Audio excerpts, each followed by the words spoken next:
दिनों तक रोए। अल्लाह करे उम्मती भी कभी कभी हुजूर की याद में रोए। एक तो ये हमारी महफिलें हैं ना जिनमें मजबूर कर देता है खतीब वाइज नात खां, तो मजबूरन भी सुभान अल्लाह कहनी पड़ती है।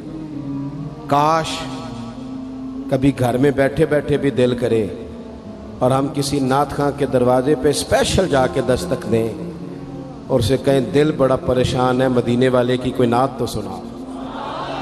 कभी ऐसा भी हो ना कि घर में पैसे ना मिलने पे तो टेंशन होती है और कोई मुकदमा आ जाए तो परेशानी होती है, लड़ाई हो जाए तो होती है। कभी यूं भी तो हो ना रात को अब्बा जी रो रहे हो बिस्तर पे और बड़ा रो रहे हो और तड़प के रो रहे हो, बच्चे आके अम्मा से पूछें क्या मसला है हमारे अब्बा को, कोई परेशानी है, कोई डॉक्टर को बुलाएं, कोई दुख है।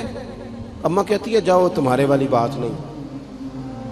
बच्चे इसरार करके कहते हैं नहीं अम्मा बता तो सही मसला क्या है। तो अम्मा ठंडी आह भर के कहती है पुत्र तुम्हारे बाप को ना नबी पाक का मदीना याद आता है, जिन्नू वेख के ठरदियां अखियां ने ते जिन्नू वेख के ठरदा सीना है। रब्बा तेरी सारी खुदाई च एक ही ते शहर मदीना है। पैसे जितने आगे जी इन्ने ही बड़े ने उन्ना सुटियो तुहाडी मेहरबानी। असी किड्डी समझदार कौम आ, पहले आप ही खिलारी देने फिर आप ही इकट्ठी करी देने। कैसी बात है। गौस पाक की महफिल में लोग बंदे गिनते थे, तौबा किस किस ने की। हमारी महफिलों में लोग नोट गिनते हैं और स्पेशल बंदे रखे हुए नोट गिनने के लिए। बस करें यार छोड़ दें, बड़ा हो गया ये काम हमारी। सुने जी सुने, अल्लाह खुश रखे, अल्लाह आपको खुश रखे। और मेरे भाई अल्लाह जज़ात सुने, हमें जो कुछ दीन ने दे दिया वो हमारी औकात से पहले ही बड़ा ज़्यादा है। तो ये नोट छोड़ तो ये तो बात ही पीछे रह गई है। सानू तख्त हज़ारे दी लोड़ की है, नाले की लगे शहर बमोल दे नाल असी अपनी बाल के सेकने आ, सानू की लगे किसी और दे नाल। ये छोड़ दें ये काम, ये कोई इतना मुनासिब नहीं लगता। अल्लाह जज़ाए खैर दे। आप तवज्जो करें क्या अर्ज कर रहा हूँ। तो शदीद हुजूर सैयद आलम सल्लल्लाहु अलैहि वसल्लम रो रहे हैं आजमाइश में। उम्मत की आजमाइश को देखकर हुजूर रो रहे हैं कि उम्मत आजमाइश में। हज़रत जिब्रील ने जाके अर्ज की या रसूलल्लाह वो जो खास हसासियत है ना हुजूर की तबीयत में उम्मत के हक में, उसके लिए हुजूर रो रहे हैं। तो रब करीम ने क्या पैगाम दिया, कहा कह दो महबूब से जाके वाला सौफ युती का रब्बु का फतरदा, महबूब रब आपको इतना देगा कि आप अपने रब से राजी हो जाएंगे, राजी किया जाएगा उम्मत के हक में। और हुजूर फरमाने लगे जब तक सारी उम्मत जन्नत में नहीं जाएगी मैंने राजी नहीं होना। हुजूर का ये रिश्ता हसासियत, चूंकि हमारे पास तो अब हम बाज़ दफा लगता है कि ज्यादा आलिम हो गए लोग, तो हमारी दीवारों पर ना स्कूलों की दीवारों पर अंग्रेजों के कौल भी अब लिखे हुए हैं। तो कई दफा पूछने को दिल करता है इंतजामिया से कि हदीसें सारी याद हो गई हैं बच्चों को, जो तुम्हें अब कौलों की जरूरत पड़ गई वो भी गैरों के अकवाल तक तुम आ गए हो। इस कौम को तुमने हुजूर के फरामीन सारे सुना लिए। ओ खुदा के बंदो, हुजूर ने तो इतना हसास करके ये रिश्ता बताया है कि बारीक बारीक नुक्ते भी समझाए। ये काम ना करना दोज़ख में चले जाओ, ये काम करना तुम्हारा फायदा। एक एक बात खोल के बयान की। उम्मत के पास टाइम ही नहीं है हदीसें पढ़ने का, वक्त ही नहीं है। हमारा तो मिजाज बन गया नुक्ते सुनने सुनाने का। नुक्ते वो हमारा नकीबे महफिल स्टेज पे भाग के उधर जाता है, फिर भाग के इधर आ जाता है। वो की होने लगा, कहता मैं जुमला देने लगा। ओ खुदा के बंदे तू जुमला रहन देखा, तू कोई आयत दे, तू कोई हदीस पाक पढ़। वो फिर वो बाज़ों का मैं तो चूंकि कमज़ोर सा बंदा हूँ तो वो जब 50 को दफ़ा कहते हैं ना तैयार हो जाओ जुमला देने लगा, तो ऐसे लगता है जुमला नहीं आएगा कोई एटम बम भी आएगा। भाई तू दे दे जो तूने देना, इतना परेशान तो किस बात का हो गया। और फिर सारे कह रहे हैं जितने आए नकीब नात खां खतीब सब कह रहे हैं सारा कुरान हुजूर की तारीफ है। तो फिर पढ़ना चाह रहा है तू भी, तू पढ़, कोई भी नहीं रहा, कही जा रहा है अपनी जिंदगी के अंदर। हुजूर ने जो हमें असबाक दिए, जुमे वाले दिन टाइम पे मस्जिद जाया करो।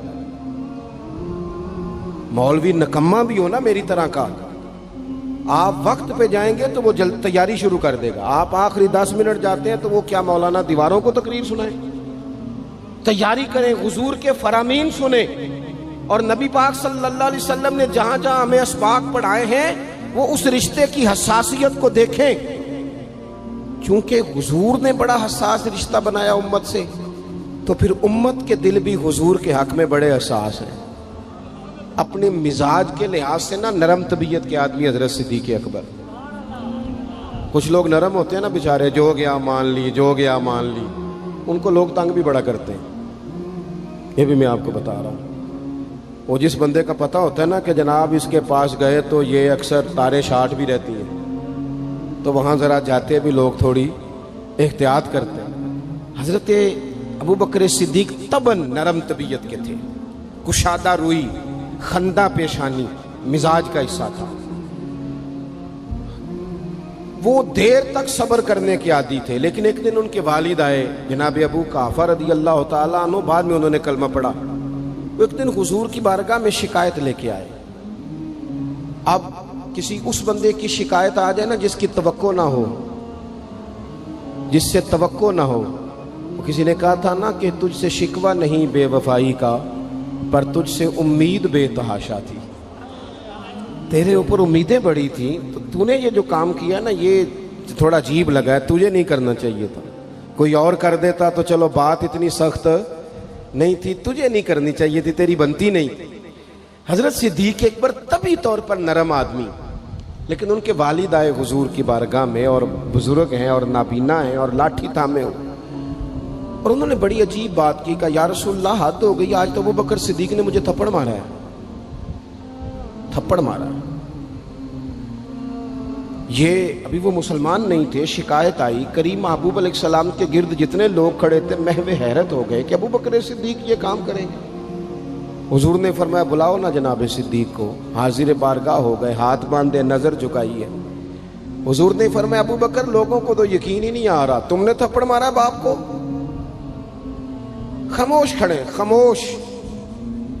کریم نے فرمایا ابو بکر سن رہے ہو میں نے کیا کہا، باپ کو مارا ہے؟ چپ کھڑے۔ تیسری دفعہ حضور نے فرمایا بولتے کیوں نہیں؟ انہوں نے نا گردن اٹھائی، آنسو ٹپ ٹپ داڑھی پہ گر رہے، رو کے عرض کرنے لگے یا رسول اللہ باپ سے کہیں خنجر لے کے میرا گلا کاٹ دے، میں سی نہیں کروں گا، پر اس نے نا آج آپ کے بارے میں بات کی ہے، آپ کی شان اقدس کے بارے میں کچا جملہ بولا ہے، آپ کے بارے میں کمزور بات کی ہے۔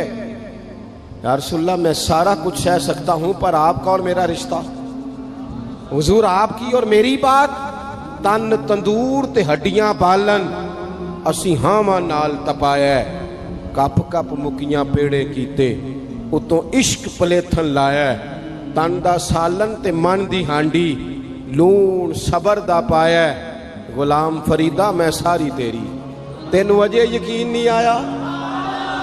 فرمانے لگے، عرض کرنے لگے یا رسول اللہ صلی اللہ علیہ وسلم انہوں نے آپ کے بارے میں بات کی ہے، شکر کرے میرے ہاتھ میں تلوار نہیں تھی، ورنہ میں باپ کا سر کاٹ دیتا، اس لیے کہ ہر چیز برداشت ہے، محبوب کی شان کے بارے میں کوئی بات کرے یہ امت کو برداشت نہیں ہوتی، ہم یہ کیسے قبول کریں، کیسے اس بات کو قبول کریں؟ عزیز بھائی اس رشتے میں حساسیت، آپ دیکھیں صحابہ نا اس حساسیت، اور صرف ناموس رسالت کے مسئلے میں نہیں، ہر مسئلے میں وہ حضور کے حق میں حساس۔